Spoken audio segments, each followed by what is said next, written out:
एक बार फिर से वेलकम है आप सभी का मेरे यूट्यूब चैनल AMB क्लासेस में।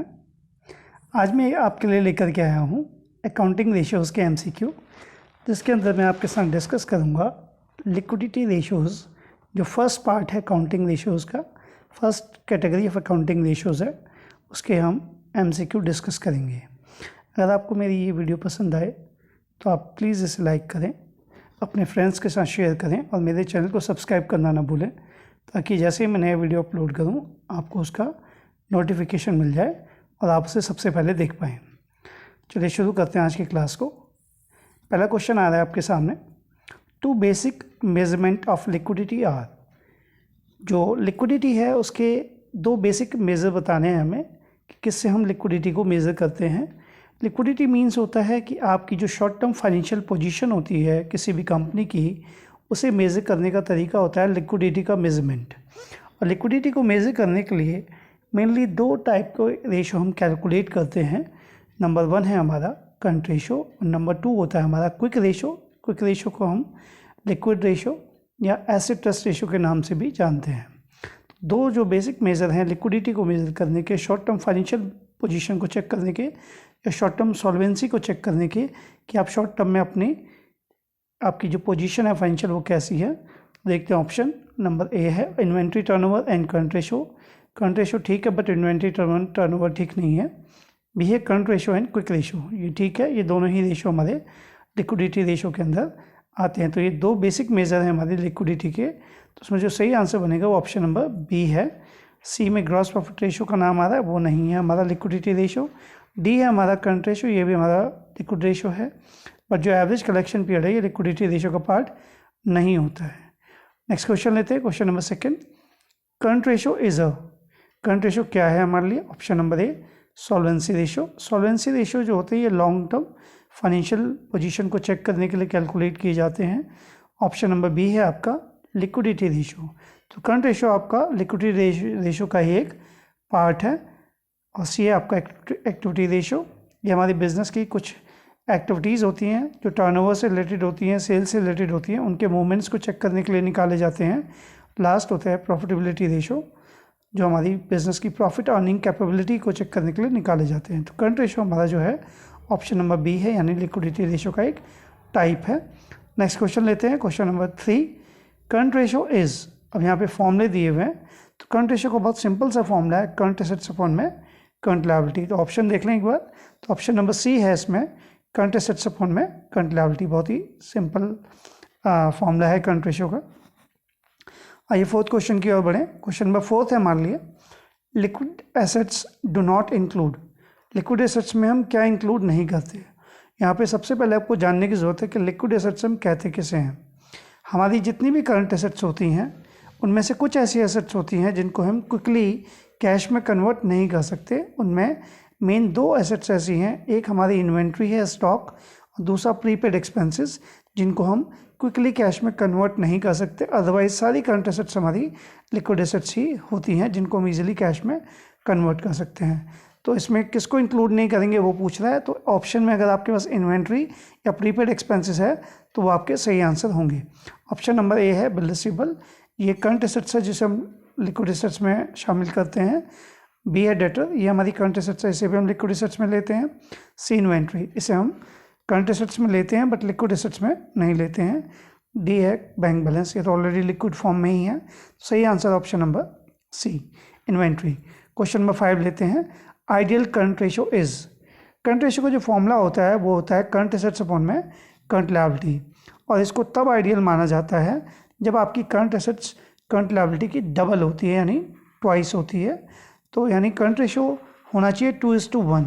तो अगर करंट रेशो आपका 2:1 है तो वहाँ पे आपका रेशो आइडियल माना जाता है। यानी ऑप्शन नंबर जो डी है आपका वो यहाँ पे ठीक है, 2:1। नेक्स्ट क्वेश्चन है, वर्किंग कैपिटल इज द। तो वर्किंग कैपिटल या नेट वर्किंग कैपिटल वर्ड हम जब यूज़ करते हैं तो यूजुअली हम कहते हैं कि it is the difference of current assets and current liability. जितनी भी हमारी करंट एसेट्स करंट लायबिलिटी से फालतू होती हैं, ज़्यादा होती हैं, वही हमारी वर्किंग कैपिटल कहलाती है। वर्किंग कैपिटल किसी भी बिज़नेस के day to day business operation के लिए हमें चाहिए होती है। तो एक बार ऑप्शन देख लेते हैं, कैश एंड बैंक बैलेंस, ये हमारी वर्किंग कैपिटल नहीं है। बी है हमारी capital borrowed from the banks, ये भी वर्किंग कैपिटल का नहीं है। सी है हमारा difference between current assets and current liability, ये बिल्कुल ठीक है, सी ऑप्शन। एंड डी है difference between current assets and fix assets, ये इनकरेक्ट है। तो ऑप्शन नंबर सी हमारे यहाँ पे करेक्ट है। तो सही आंसर हुआ ऑप्शन नंबर सी, जो है हमारा difference between current assets and current liabilities. आइए नेक्स्ट क्वेश्चन की ओर बढ़ते हैं। क्वेश्चन नंबर 7 है हमारा, current assets include only those assets which are expected to be realized within. Current assets में हम सिर्फ उन एसेट्स को इंक्लूड करते हैं जो एक्सपेक्ट होती हैं, इनका एक्सपेक्टेड होता है कि वो रियलाइज्ड हो जाएंगे विद इन। ऑप्शन है 3 मंथ्स, 6 मंथ्स, 1 ईयर या 2 ईयर। तो करंट एसेट्स को जनरली ये माना जाता है, यूजुअली ये माना जाता है कि वो विद इन 1 ईयर के अंदर आपकी रियलाइज्ड हो जाती है, उनका पैसा वसूल हो जाता है, यानी वो कैश में कन्वर्ट हो जाती हैं। तो इसका जो सही आंसर बनता है वो 1 ईयर है। तो with in 1 year current assets जो होती है हमारी कैश में रियलाइज्ड हो जाती हैं। नेक्स्ट क्वेश्चन लेते हैं। Question number 8, the dash of a business is measured by its ability to satisfy its short term obligations as they become due. तो आपको बताना है कि इनमें से कौन सा जो मेज़र किया जाता है किसी भी बिज़नेस की एबिलिटी को चेक करने के लिए कि वो शॉर्ट टर्म ऑब्लिगेशन को पे कर पाएगी या नहीं कर पाएगी, सेटिस्फाई कर पाएगी या नहीं कर पाएगी। तो ऑप्शन नंबर ए है, ये हमारी शॉर्ट टर्म ऑब्लिगेशंस को मेज़र करने के लिए नहीं निकाला जाता। बी, लिक्विडिटी रेशो को हम हमेशा बिजनेस की शॉर्ट टर्म फाइनेंशियल पोजीशन या जो शॉर्ट टर्म सॉल्वेंसी होती है, शॉर्ट टर्म ऑब्लिगेशन पे करने की जो कैपेबिलिटी होती है, एबिलिटी होती है, उसे मेज़र करने के लिए कैलकुलेट करते हैं। तो यहाँ पे आना चाहिए ब्लैंक्स में लिक्विडिटी। तो लिक्विडिटी ही है जो मेज़र की जाती है किसी बिजनेस की एबिलिटी को चेक करने के लिए, शॉर्ट टर्म ऑब्लिगेशंस को मीट करने के लिए। तो ऑप्शन नंबर बी हमारा करेक्ट है। सी डेट इनकरेक्ट है, प्रॉफिटेबिलिटी भी हमारा इनकरेक्ट है। तो सही आंसर है ऑप्शन नंबर बी। ये क्वेश्चन नंबर 9 की ओर बढ़ते हैं। क्वेश्चन नंबर 9 है हमारा, आइडियल क्विक रेशो इज। जब हम क्विक रेशो की बात करते हैं तो क्विक रेशो का मतलब होता है क्विक एसेट्स अपॉन में करंट लायबिलिटी। ये देखा जाता है कि करंट लायबिलिटी के मुकाबले में कितनी हमारे पास लिक्विड एसेट्स या क्विक एसेट्स हैं जो जल्दी से कैश में कन्वर्ट हो जाती हैं। तो ये माना जाता है कि अगर आपकी क्विक एसेट्स करंट लायबिलिटी के इक्वल हैं तो आपकी जो कंडीशन है, पोजीशन है, वो आइडियल है। यानी यहाँ पे 1:1 का रेशो हमारा आइडियल माना जाता है कि quick assets should be equal to current liability. तो ऑप्शन नंबर ए हमारा यहाँ पे करेक्ट है, 1:1 आइडियल होता है क्विक रेशो का। तो आपको ध्यान रखना है कि क्विक रेशो का आइडियल 1:1 होता है और करंट रेशो का आइडियल 2:1 होता है। नेक्स्ट क्वेश्चन की ओर बढ़ते हैं। क्वेश्चन नंबर 10 है हमारा, quick assets do not include. Quick assets में आप क्या इंक्लूड नहीं करते? Option number A cash in hand, option B prepaid expenses, option C marketable securities and option number D trade receivable. ये चारों के चारों जो ऑप्शन हैं ये सारी की सारी हमारी करंट एसेट्स होती हैं और इनमें से सिर्फ 2 ही ऐसी करंट एसेट्स हैं जिनको हम क्विक एसेट्स या लिक्विड एसेट्स नहीं मानते। उनमें पहला ऑप्शन होता है आपका प्रीपेड एक्सपेंसेस का और दूसरा होता है हमारा इन्वेंट्री का। तो अगर आप ध्यान से देखें तो ऑप्शन नंबर बी में प्रीपेड एक्सपेंसेस है जिसे हम क्विकली कैश में कन्वर्ट नहीं कर सकते। तो ये हमारा सही आंसर होगा, इसे हम कभी भी इंक्लूड नहीं करते क्विक एसेट्स में। नेक्स्ट क्वेश्चन लेते हैं। Question number 11, current assets do not include. Current assets में हम क्या इंक्लूड नहीं करते? तो आपको ध्यान रखना है कि करंट एसेट्स में सारी क्विक एसेट्स तो आती हैं, लेकिन हमारी नॉन करंट एसेट्स जिन्हें हम फिक्स एसेट्स कहते हैं, चाहे वो टेंजेबल हो या इंटेंजेबल हो, उसे हम कभी भी करंट एसेट्स में इंक्लूड नहीं करेंगे। तो ऑप्शन नंबर ए है हमारा प्रीपेड एक्सपेंसेस, ये हमारी करंट एसेट्स है।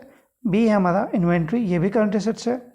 सी है हमारा गुडविल, ये हमारी एक नॉन करंट इंटेंजेबल एसेट्स है, तो इसको हम करंट एसेट्स में इंक्लूड नहीं करेंगे। और डी है हमारा बिल रिसीवेबल, ये भी हमारी करंट एसेट्स है। तो सिर्फ ऑप्शन नंबर सी है जो हमारी करंट एसेट्स नहीं है, वो है हमारी नॉन करंट एसेट्स। तो इसका जो सही आंसर है option number C goodwill.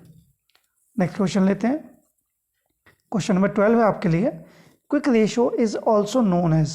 Quick ratio के मैंने स्टार्टिंग में 2 नाम और बताए आपको कि क्विक रेशो को हम लिक्विड रेशो के नाम से भी जानते हैं और एसिड टेस्ट रेशो के नाम से भी जानते हैं। तो ऑप्शन एक बार चेक कर लेते हैं। लिक्विड रेशो ऑप्शन नंबर ए है, ये ठीक है, क्विक रेशो का नाम है। बी है हमारा करंट रेशो, क्विक रेशो को हम करंट रेशो नहीं कहते। सी हमारा एसिड टेस्ट रेशो, तो एसिड टेस्ट रेशो भी क्विक रेशो का ही एक नाम है। एंड डी है बोथ ए एंड सी। तो अगर देखें तो ए एंड सी दोनों ही क्विक रेशियो के नाम हैं, तो हमारा ऑप्शन नंबर डी यहाँ पे करेक्ट होगा। ठीक है, नेक्स्ट क्वेश्चन लेते हैं। Question number 13, liquid assets include. Liquid assets में आप क्या इंक्लूड करेंगे? तो मैंने आपको बताया कि जितनी भी करंट एसेट्स होती हैं उसमें से दो करंट एसेट्स को आपने छोड़ना है, एक आपकी इन्वेंट्री और एक प्रीपेड एक्सपेंसेस। तो ऑप्शन देखते हैं। डेटर्स ये आपके लिक्विड एसेट्स है, बी बिल रिसीवेबल भी लिक्विड एसेट्स है, सी बैंक बैलेंस भी लिक्विड एसेट्स है। तो ये सारे के सारे ऑप्शन हमारे करंट एसेट्स होने के साथ साथ लिक्विड एसेट्स भी हैं, तो ये सारे इसमें इंक्लूड होंगे। तो ऑप्शन नंबर डी हमारा यहाँ पे करेक्ट है। नेक्स्ट क्वेश्चन लेते हैं, क्वेश्चन नंबर 14 क्वेश्चन है, liquid ratio is equal to liquid assets divided by. तो लिक्विड रेशो या क्विक रेशो का बहुत सिंपल सा फॉर्मूला है कि लिक्विड एसेट्स को आप करंट लायबिलिटी से डिवाइड कर लेंगे तो आपका लिक्विड रेशो या क्विक रेशो आ जाता है। तो आप ध्यान से देखें तो ऑप्शन नंबर बी में लिखा है करंट लायबिलिटी। तो लिक्विड एसेट्स को आपको डिवाइड करना होता है करंट लायबिलिटी से, तो आपका आ जाता है लिक्विड रेशो। तो सही answer option number B. Next question लेते हैं, question number 15, patents and copyright fall under the category of. अगर आप लोगों ने पढ़ा होगा तो आपको पता होगा कि पेटेंट, कॉपीराइट, ट्रेडमार्क, गुडविल ये सारी की सारी हमारी इंटेंजिबल एसेट्स मानी जाती हैं। तो ऑप्शन ए है current assets. Patent and copyright हमारी नॉन करंट एसेट्स में आती हैं, वो भी इंटेंजिबल, तो करंट एसेट्स नहीं है। तो बी लिक्विड एसेट्स भी नहीं होगी। सी हमारी इंटेंजिबल एसेट्स। बिल्कुल पेटेंट एंड कॉपीराइट आपकी इंटेंजिबल एसेट्स हैं, इनविजिबल एसेट्स हैं। तो सही आंसर बनता है option number C, none of the वो नहीं है।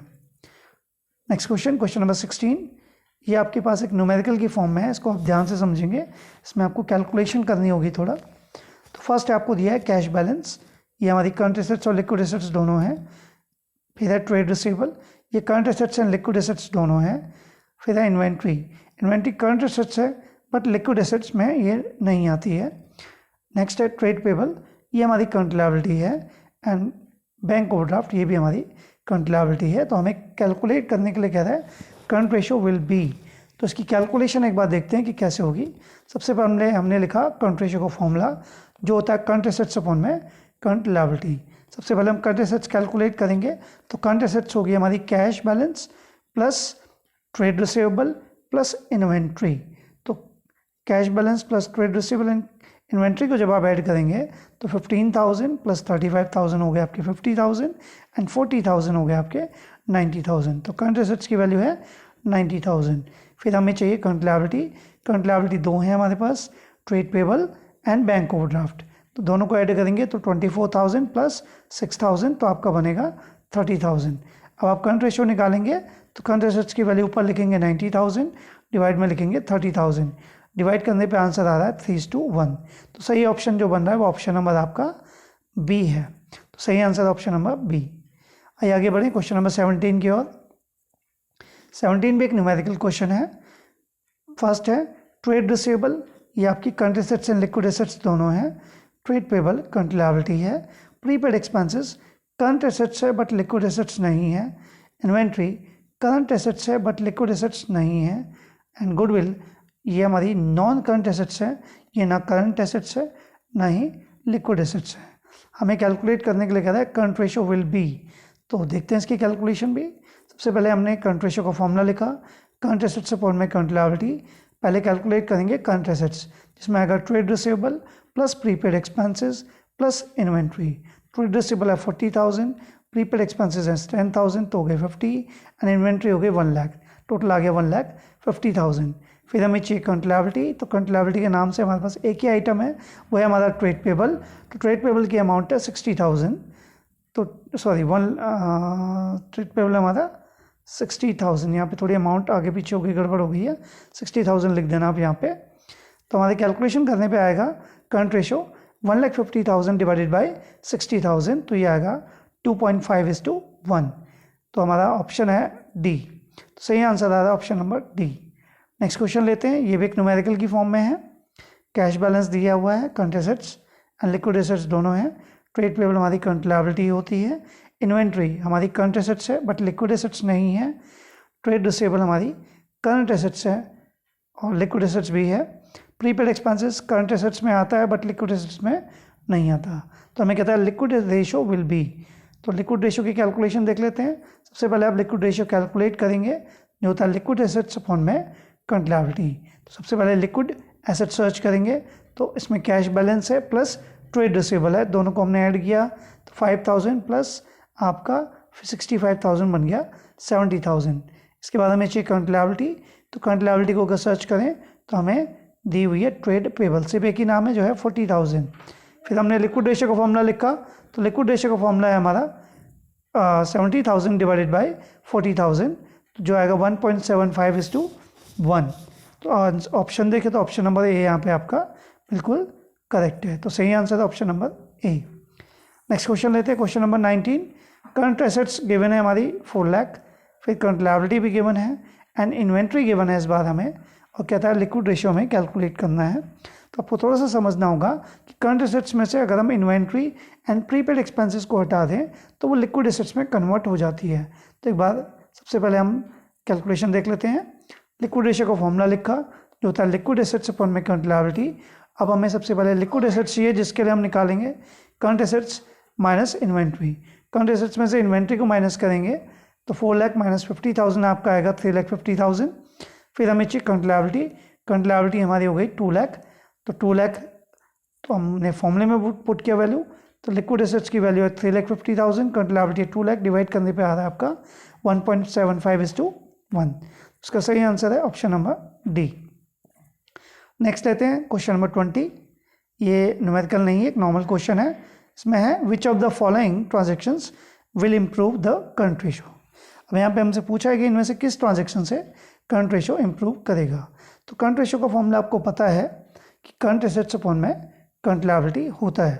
तो करंट रेशो कब कब बढ़ेगा उसकी कुछ कंडीशंस देख लेते हैं कि अगर आपका सिर्फ न्यूमरेटर इंक्रीज होगा तो करंट रेशो बढ़ेगा, या सिर्फ डिनोमिनेटर डिक्रीज होगा तो भी करंट रेशो बढ़ेगा, या फिर दोनों न्यूमरेटर एंड डिनोमिनेटर डिक्रीज होंगे तो भी आपका करंट रेशो बढ़ेगा। तो ये 3 कंडीशन है जिनमें आपका कोई भी रेशो इंक्रीज होता है। तो या तो सिर्फ न्यूमरेटर इंक्रीज हो जाए, या सिर्फ डिनोमिनेटर डिक्रीज हो जाए, या दोनों ही डिक्रीज हो जाए तो आपका रेशो बढ़ जाता है। तो ऑप्शन नंबर ए देखेंगे, cash collected from trade receivable. जब आप कैश कलेक्ट करेंगे ट्रेड रिसीवेबल से तो एक तरफ एक करंट एसेट्स इंक्रीज होगी और दूसरी करंट एसेट्स डिक्रीज होगी।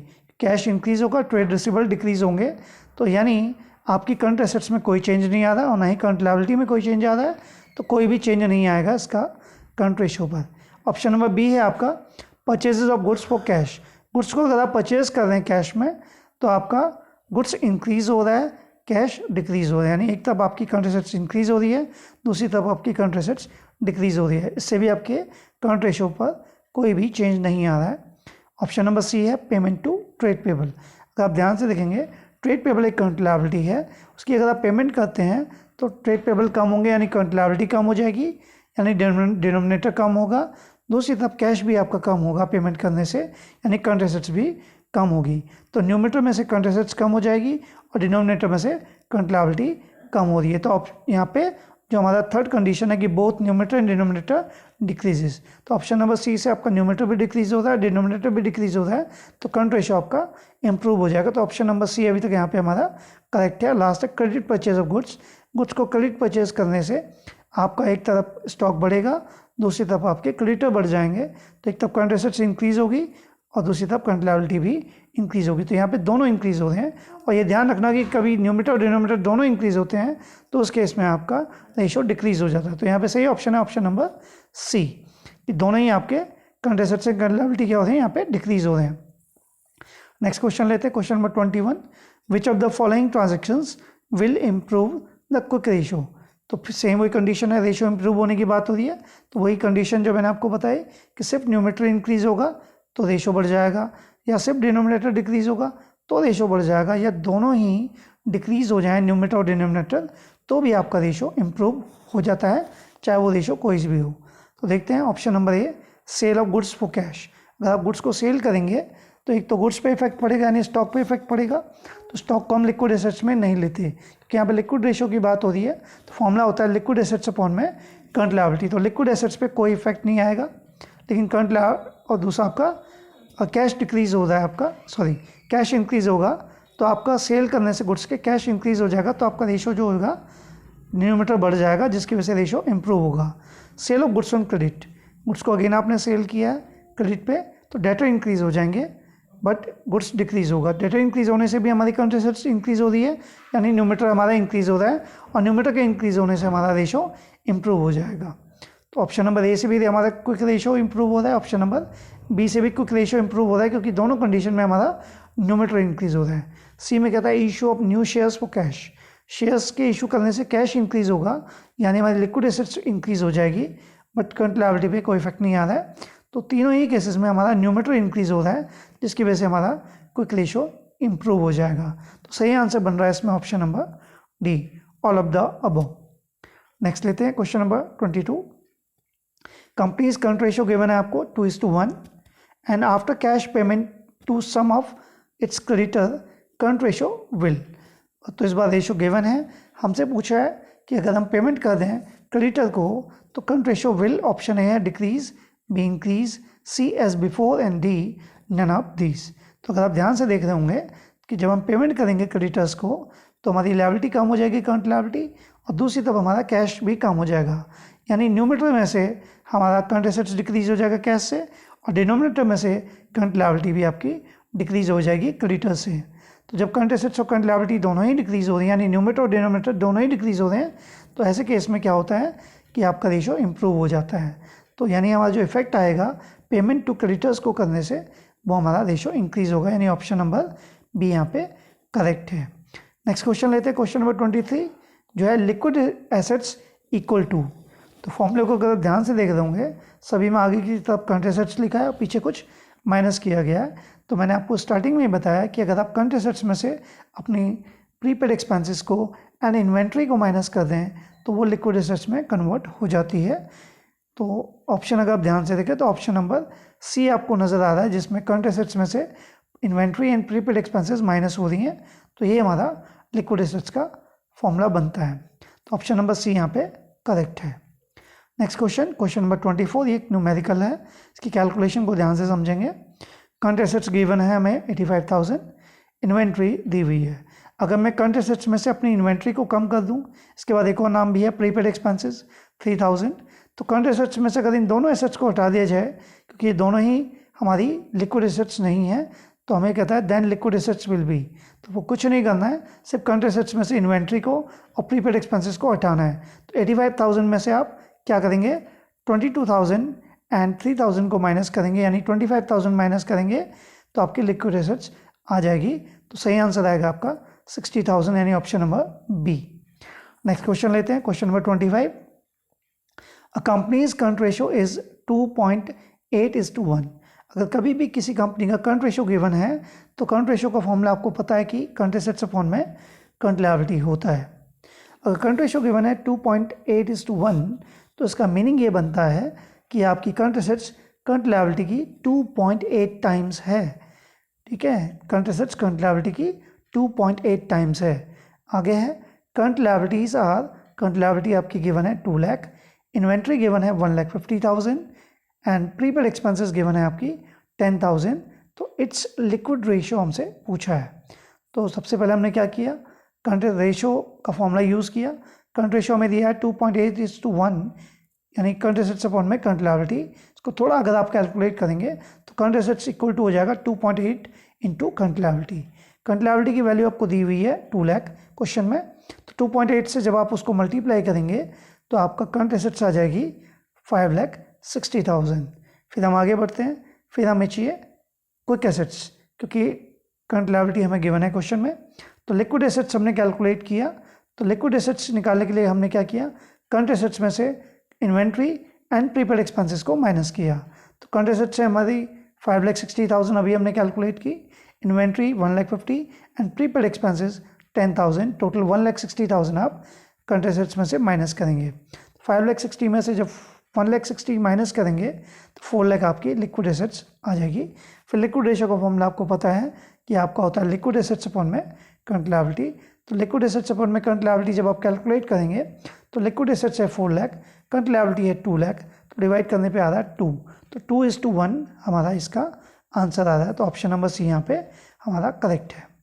नेक्स्ट क्वेश्चन लेते हैं, question number 26। If a companies current liabilities are ₹80,000, working capital आपको दी हुई है 2,40,000। इस बार न्यू नेम है working capital. Working capital means होता है current assets minus current liability. And inventory भी दी हुई है आपको 40,000। तो कहता है it's quick ratio will be, तो क्विक रेशो आपको बताना है कि कितना होगा। क्विक रेशो यानी हमें क्विक एसेट्स चाहिए और करंट लायबिलिटी चाहिए। तो quick assets and current liability अगर हमें पता लग जाएगी तो इजीली हम क्विक रेशो निकाल सकते हैं। तो करंट लायबिलिटी क्वेश्चन में हमारी गिवन है, तो इसकी कैलकुलेशन एक बार समझ लेते हैं कि हमें पता है कि working capital is equal to होता है current assets minus current liability, और आपको पता है कि आपको वर्किंग कैपिटल भी पता है क्वेश्चन में और करंट लायबिलिटी भी पता है, तो हम करंट एसेट्स को कैलकुलेट कर सकते हैं। तो करंट एसेट्स हो जाएगी हमारी working capital plus current liability. तो दोनों को जब हम ऐड करेंगे, वर्किंग कैपिटल 2,40,000, करंट लायबिलिटी 80,000, तो हमारा आंसर आएगा 3,20,000 की हमारी करंट एसेट्स। अब क्विक रेशो के लिए आपको पहले क्विक एसेट्स चाहिए यानी लिक्विड एसेट्स चाहिए, तो आपने क्विक एसेट्स निकालने के लिए क्या किया, करंट एसेट्स में से माइनस कर दिया अपनी इन्वेंट्री। तो करंट एसेट्स हमारी थी 3,20,000, उसमें से इन्वेंट्री माइनस की 40,000, तो आंसर आएगा 2,80,000। अब आप क्विक रेशो आराम से कैलकुलेट कर सकते हैं। इसके लिए क्या किया आपने, quick ratio is equal to quick assets upon में करंट लायबिलिटी। क्विक एसेट्स है आपकी 2,80,000 एंड करंट लायबिलिटी है आपकी कितनी 80,000। डिवाइड करने पे आ रहा है 3.5:1। तो इसका जो सही आंसर है ऑप्शन नंबर ए है। उम्मीद है कि आपको मेरी ये क्वेश्चन समझ आ रहे होंगे। अगर आपको कहीं पे भी क्वेश्चंस कोई समझ ना आए, किसी में डाउट हो, तो आप प्लीज़ कमेंट बॉक्स में लिख करके पूछ सकते हैं अपने जो भी डाउट्स एंड कन्फ्यूज़न होगी। चलिए आगे बढ़ते हैं, नेक्स्ट क्वेश्चन लेते हैं। Question number 27। मैं आपके साथ टोटल 30 क्वेश्चन डिस्कस करूँगा। अब 27 क्वेश्चन पे आ गए हम लोग। तो a companies current ratio is 3:1, liquid ratio भी दिया हुआ है 1.2:1। आपको समझना होगा कि जब करंट रेशो 3:1 है, इसका मीनिंग ये होता है कि करंट एसेट्स करंट लायबिलिटी की 3 टाइम्स है, यानी current assets equal to 3 times of current liability. Similarly आपको लिक्विड रेशो दिया हुआ है 1.2:1। इसका मतलब ये होता है कि जो आपकी लिक्विड एसेट्स है वो करंट लायबिलिटी की 1.2 टाइम्स है। आगे हमें गिवन है करंट लायबिलिटी 2 लाख। तो what will be the value of inventory. Inventory बताना है हमें, स्टॉक की वैल्यू बताना है। तो कैलकुलेशन एक बार देख लेते हैं। हमें गिवन है करंट एसेट्स करंट रेशो 3:1। इसका मतलब ये होगा कि current assets equal to 3 times of current liability हो जाएगा। करंट लायबिलिटी गिवन है 2 लाख, तो 3 से मल्टीप्लाई करेंगे तो 6 लाख हमारी करंट एसेट्स की वैल्यू बन जाएगी। नेक्स्ट हमें दिया लिक्विड रेशो। लिक्विड रेशो दिया 1.2:1, तो इसका मतलब ये हुआ कि लिक्विड एसेट्स हमारी 1.2 टाइम्स ऑफ करंट लायबिलिटी है। तो 1.2 ऑफ करंट लायबिलिटी यानी 2 लाख आप करेंगे तो आपका आंसर आएगा 2,40,000। अब आपको पूछा है इसने इन्वेंट्री, तो सिर्फ आपको करंट एसेट्स में से लिक्विड एसेट्स को माइनस करना है, तो इन्वेंट्री की वैल्यू आपकी आ जाएगी। यानी 6 लाख में से माइनस करेंगे 2,40,000, तो आंसर आएगा आपका 3,60,000। तो अगर ध्यान से देखें तो ऑप्शन नंबर बी यहाँ पे आपका करेक्ट है। नेक्स्ट क्वेश्चन लेते हैं, 28 question. A companies current ratio is 2.5:1। अब आप समझ गए होंगे करंट रेशो अगर 2.5:1 है तो उसका मीनिंग होता है कि करंट एसेट्स 2.5 टाइम्स है करंट लायबिलिटी की। आगे लिक्विड रेशो आपको दिया हुआ है 1.6:1। इसका मीनिंग है कि आपकी जो लिक्विड एसेट्स है वो करंट लायबिलिटी की 1.6 टाइम्स है। आगे है करंट एसेट्स गिवन है इस बार हमारे को 7,50,000। What will be the value of inventory. फिर से हमें इन्वेंट्री की वैल्यू बतानी है, तो एक बार कैलकुलेशन चेक कर लेते हैं। तो हमें गिवन है current assets equal to 2.5 of current liability. तो 2.5 को अगर हम डिवाइड में लेके चले जाएं करंट एसेट्स के, तो हमारी करंट लायबिलिटी निकल सकती है। तो आगे करंट लायबिलिटी हो जाएगी करंट एसेट्स यानी 7,50,000 डिवाइडेड बाई 2.5, तो ये हो जाएगा आपका 3 लाख। 3 लाख की करंट एसेट्स हो गई। अब हमें लिक्विड एसेट्स का देखेंगे, तो लिक्विड रेशो दिया है 1.6:1। तो 1.6:1 यानी 1.6:1 दिया है, तो आपको करंट लायबिलिटी पता लग चुकी है। तो करंट लायबिलिटी आपकी जो है वो जो करंट लायबिलिटी है वो आपकी निकल गई थी 3 लाख की। तो 3 लाख से आपने मल्टीप्लाई किया 1.6 को, तो आ गया 4,80,000। अब आपको पूछा है इसने इन्वेंट्री, तो करंट एसेट्स में से आप लिक्विड एसेट्स को माइनस कर देंगे, तो आपकी करंट एसेट्स है 7,50,000, उसमें से माइनस करेंगे अगर हम 4,80,000 तो आंसर आता है 2,70,000। तो इसका ऑप्शन नंबर सी करेक्ट है। आइए हम सेकंड लास्ट क्वेश्चन लेते हैं। सेकंड लास्ट क्वेश्चन है current ratio of A company is 2.5:1। Current ratio given है कंपनी का 2.5:1 है, एंड वर्किंग कैपिटल गिवन है आपकी 60,000। तो करंट रेशो अगर आपका 2.5:1 है, इसका मतलब आपकी करंट एसेट्स करंट लायबिलिटी की 2.5 टाइम्स है। वर्किंग कैपिटल गिवन है, यानी current assets and current liability का गैप आपको दिया हुआ है, डिफरेंस आपको दिया हुआ है 60,000, एंड करंट लायबिलिटी हमें पूछ रहा है कि करंट लायबिलिटी विल बी। तो ऑप्शन देखेंगे, पहले कैलकुलेशन देख लेते हैं इसकी। कैलकुलेशन में सबसे पहले करंट एसेट्स जो होगी आपकी 2.5 ऑफ करंट लायबिलिटी होगी, क्योंकि करंट रेशो हमारा 2.5:1 है। इसका मतलब होता है करंट एसेट्स अपॉन में करंट लायबिलिटी 2.5:1 है, तो करंट एसेट्स हो जाएगी 2.5 of current liability. Current liability अभी हमें नहीं पता। दूसरा हम लेंगे वर्किंग कैपिटल। वर्किंग कैपिटल का फॉर्मूला होता है करंट एसेट्स माइनस में करंट लायबिलिटी को। तो करंट एसेट्स की वैल्यू पुट करेंगे 2.5 करंट लायबिलिटी ऊपर से लेंगे, और 1 करंट लायबिलिटी यानी करंट लायबिलिटी उसमें से माइनस करेंगे। तो 2.5 करंट लायबिलिटी में से जब 1 करंट लायबिलिटी माइनस हो जाएगा तो आपका आएगा 1.5 करंट लायबिलिटी। अब इस 1.5 को अगर आप डिवाइड में ले जाएं वर्किंग कैपिटल के, तो आपकी करंट लायबिलिटी निकल जाएगी। तो करंट लायबिलिटी की वैल्यू आ जाएगी वर्किंग कैपिटल डिवाइडेड बाय 1.5। तो वर्किंग कैपिटल की वैल्यू है आपके पास 60,000। 60,000 को जब 1.5 से डिवाइड करेंगे तो आपका आंसर आएगा 40,000। तो सही आंसर आ रहा है ऑप्शन नंबर आपका ए। तो ये था हमारा सेकंड लास्ट क्वेश्चन। आइए लास्ट क्वेश्चन की ओर बढ़ें। अगर आपको मेरी क्लास पसंद आए तो आप प्लीज़ मेरे इस वीडियो को लाइक करें, अपने फ्रेंड्स के साथ शेयर ज़रूर करें, और मेरे इस चैनल को सब्सक्राइब करना ना भूलें, ताकि जैसे मैं न्यू वीडियो डालूँ आपको इंटीमेशन मिल जाए। तो करंट रेशो फिर से हमें दिया हुआ है 9.9:1, sorry 9:4। Its current liability given है 1,20,000। इन्वेंट्री है हमारे पास 30,000। तो it's liquid ratio will be. तो इसकी कैलकुलेशन भी एक बार देख लेते हैं। करंट एसेट्स जो हो जाएगी हमारी वो 9/4 ऑफ करंट लायबिलिटी हो जाएगी, और 9/4 ऑफ करंट लायबिलिटी है हमारी 1,20,000। तो 9/4 ऑफ 1,20,000 अगर आप करते हैं तो आपका 2,70,000 की करंट एसेट्स आ जाएगी। बाकी करंट एसेट्स में से अगर आपको इन्वेंट्री माइनस कर दें तो आपके लिक्विड एसेट्स आ जाती है।